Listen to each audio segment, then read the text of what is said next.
Diego Azqueta es doctor en Ciencias Económicas y Premio Nacional de Economía y Medio Ambiente. Ha trabajado en diversas universidades como Harvard, la Universidad de California, Berkeley y la Universidad del Estado de Dakota del Sur. Desde 1989 es catedrático de Fundamentos del Análisis Económico de la Universidad de Alcalá. Diego, cuando uno se mencionan las palabras medio ambiente y desarrollo sostenible, para alguien que no conoce nada del tema y cómo esto se puede medir dentro de la empresa, ¿qué cosa dirías tú para alguien que no sabe mucho de esto? Bueno, pues yo te diría lo siguiente. Nosotros vivimos en un planeta que tiene unos recursos finitos y una capacidad finita también de absorber lo que hacemos en él. En este sentido, nosotros captamos recursos del medio natural, los transformamos y gracias a ello podemos sobrevivir, y al mismo tiempo devolvemos al planeta toda una serie de residuos de todo tipo. Bueno, tanto la capacidad de provisión de recursos del planeta como la capacidad de absorber los residuos que nosotros generamos son limitadas, y esto es lo que nos genera una restricción con respecto a lo que podemos hacer y lo que no podemos hacer. El desarrollo sostenible, por tanto, sería tratar de acogerse y limitarse a estas restricciones que nos supone el medio natural. Desde un punto de vista económico, eso lo que implica es tener muy claro cuál es este flujo de recursos que nosotros estamos captando, hasta dónde podemos hacerlo y hasta dónde podemos devolver a la naturaleza aquello que nos sobra y no queremos. Y por lo tanto tener muy claras cuáles son las conexiones entre la esfera de lo económico y la esfera de lo natural. Desde nuestra perspectiva es lo que hacemos. ¿Y cómo crees que ha impactado la crisis en esta forma de entender y de medir y los límites que me comentas? Pues mira, esta crisis efectivamente tiene un origen económico, pero va mucho más allá de lo económico. Aunque no tenga directamente mucho que ver con el medio ambiente, está generando una crisis social de una profundidad no muy conocida, y está generando unas cotas de desigualdad que son muy preocupantes para incluso resolver esta crisis. Desde el punto de vista ambiental, pues tiene luces y sombras. Aunque parezca paradójico, en nuestro ámbito, donde la crisis ha golpeado de forma más severa, bueno, pues las variables ambientales han tendido a mejorar, porque muchas de ellas están asociadas precisamente al impulso de la actividad económica. Nuestra captación de recursos y nuestra generación de residuos pues están ligadas a la propia actividad económica, y al haberse esta desacelerado sustancialmente, pues también se han desacelerado estas agresiones ambientales en nuestro entorno. Porque si nos vamos a justo la etapa anterior, en otros países, como por ejemplo América del Sur, observamos que ahí la crisis no ha sido tal, que la crisis se solventó muy rápidamente y hasta hace un año y pico han experimentado procesos de crecimiento sostenido muy elevados, basados fundamentalmente en la naturaleza. Con lo cual allí esta última etapa no ha sido precisamente muy positiva, porque el incremento de demanda de materias primas de algunos países emergentes pues ha generado un boom en la explotación tanto de recursos minerales como energéticos como agrícolas, que bueno, no siempre han sido manejados cuidadosamente desde el punto de vista ambiental. Así que esta crisis ha tenido distintas caras. Yo creo que lo fundamental es que, dada la seriedad y la gravedad del problema de nuestras relaciones con el medio, no deberíamos estar al albur de lo que ocurre con los ciclos económicos, sean estos más o menos profundos, sino de que deberíamos tratar de tener una concepción muy clara de en qué senda nos podemos mover. Y, como decíamos antes, fijar claramente los límites de esta senda, y que esto quede un poco al margen de las fluctuaciones de la economía. Decías tú lo del cambio climático. Bueno, el cambio climático es uno de los principales problemas actuales, por supuesto. También lo es la pérdida de diversidad biológica, y sin embargo no tenemos una institucionalidad, una arquitectura institucional tan desarrollada como la que surgió a partir de la cumbre de Río para el cambio climático. En este momento, pues volvemos a ver cómo mucho de lo que se había avanzado en la etapa de bonanza se está perdiendo precisamente como resultado de la crisis, y lo que eran avances hacia un Kioto 2 más o menos ambicioso, pues están congelados o prácticamente pospuestos sine die. Yo creo que esto es muy peligroso, es lo que te decía antes. El medio ambiente es un problema de largo plazo.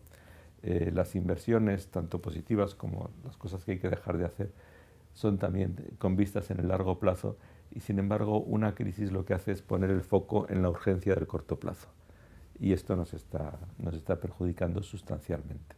E incluso la propia demanda social por una mejor relación con el medio ambiente ha pasado a un segundo plano. ¿Cómo crees que en ese sentido de pasar a un segundo plano se puede hacer? ¿Qué debemos hacer para que vuelva el tema ambiental y cuáles son los avances que podemos tener en esa materia? ¿Cómo podemos enfrentar este cambio desde las organizaciones? Claro, yo creo que el papel clave ahí está en que la sociedad civil, y articulada a través de distintas organizaciones, no pierda de vista la urgencia del problema, aunque ahora quizá las urgencias sean otras. Pero yo creo que es una responsabilidad y un papel clave de las organizaciones que están involucradas en esta gestión ambiental global o de esta gestión ambiental sostenible, el tratar de que la gente no pierda de vista que después de la crisis volveremos otra vez, esperemos que a una situación más llevadera, y de nuevo estarán ahí los problemas ambientales, y que tenemos que tratar de evitar que la crisis y sobre todo el intento de salida de la crisis no nos agrave para después la solución de estos problemas, que da la impresión de que es por donde pueden ir las cosas. ¿Qué elementos puede incorporar una empresa, además de la precaución y prevención en términos generales, para gestionar su impacto medioambiental? Bueno, yo creo que la empresa tiene cantidad de herramientas que la propia sociedad y la propia administración ha ido proporcionando. Yo creo que lo fundamental es que la empresa esté convencida de que una mejor gestión ambiental redunda en su cuenta de resultados. Hay que tratar de conseguir que las empresas sean en este campo lo que se denominan proactivas. Es decir, que ellas vean que esta es una apuesta, que tiene un rédito, que tiene unos beneficios tangibles.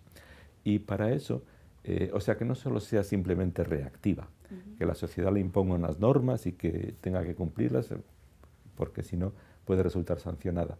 Esto finalmente será la última bala, pero antes de llegar a ese punto hay que tratar de agotar todas las posibilidades que nacen cuando la empresa quiere posicionarse ambientalmente porque eso le resulta beneficioso. Y ahí necesitas dos cosas fundamentalmente. Primero, una demanda social. La empresa se situará allí si ve que hay un nicho de demanda, y eso ya no depende de la empresa, o no depende solo de la empresa, depende fundamentalmente de nosotros.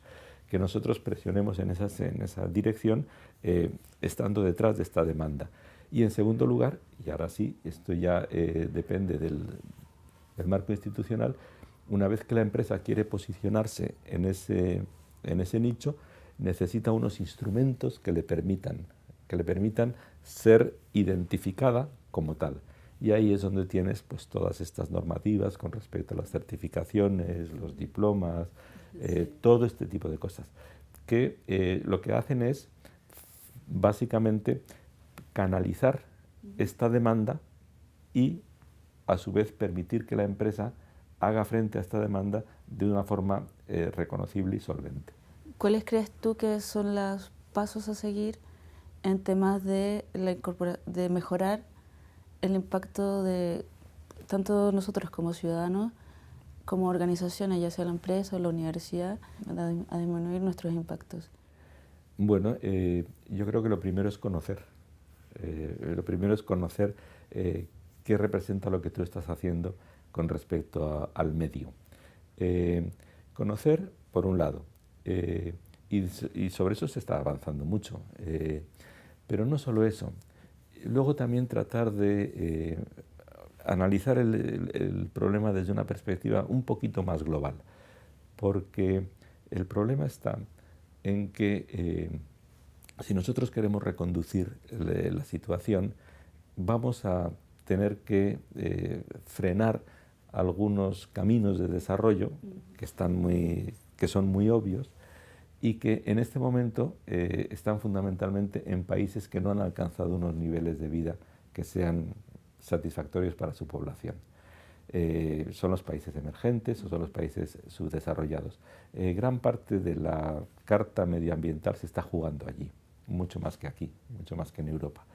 El problema está en que nosotros podemos permitirnos, si quieres, entre paréntesis o entre comillas, el lujo de abandonar algunas sendas de crecimiento. Pero la urgencia que tienen estos países con respecto a sus propias poblaciones les hace muy difícil explicar que por motivos de una sostenibilidad ambiental global ellos tengan que sacrificar oportunidades de crecimiento muy. Y aquí es donde es inevitable la solidaridad. Si esto nos va a beneficiar a todos, no puede ser que solo unos, y además los menos preparados para ello, paguen la factura de algo que a todos nos beneficia. En ese sentido yo creo que hay que trascender un poco nuestras propias fronteras y compartir los costes, sobre todo que no sean los países que más lo necesitan los que paguen el coste de un medio ambiente mejor, cuando ha sido también en gran medida nuestra propia responsabilidad el que el medio ambiente esté como esté ahora.